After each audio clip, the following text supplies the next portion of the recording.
Danas je nesrećan dan, sinu. Prvi mu je pogled pao na bedu, najbližu njemu. U tihom predgrađu jedna je majka rasplela kosu sedu, jer joj je sin preminuo. Danas je umro jedan čovek i majka mu je vrisnula. O, kada čovek nije čovek, već rob neko koga nema, od koga sam do juče milost stiskala. O, kada je čovek gori nego crv, neka se raspe po zemlji anatema i neka se prolije sva crvena krv.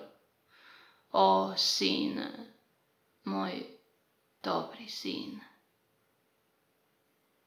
Otac ti nije sveti duh, ni drvodelja s livanskih puta, sine. Ti si plod dve neme žudnje, jednog besvesnog minuta. Nisam te rodila u jaslama, već u krvavoj postelji između 4 vlažna duvara jednog šarenog, zamrzlog januara. Sine, tebi su i meni rekli da smo robovi. I naša su srca bez milosti sekli, i našu su snagu bez milosti razvlačili, i sve su nam uvek tumačili da se setimo da to Bog tako želi.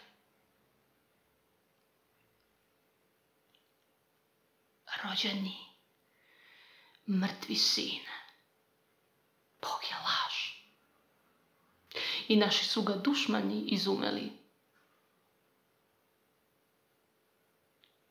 Ustani, sine, da se svetimo, da krvlju vekovnih namjesnika Boga posvetimo forume Rima i da kopljem opet probodemo rebro učitelju iz Jerusalima, da iskopamo Judino srebro i da na tome svetom mestu podignemo čoveku hram, da dovedemo u hram našu novu vestu koja će sebe iskreno dati. Ustani, sine, da grozne laži koje se rađaju u ime Oca i Sina sahrane sin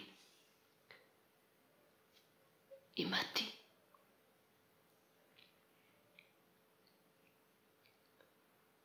Danas je umro jedan čovek i zalud je majka sede kose čupala i u grudi se lupala. Nije se probudio.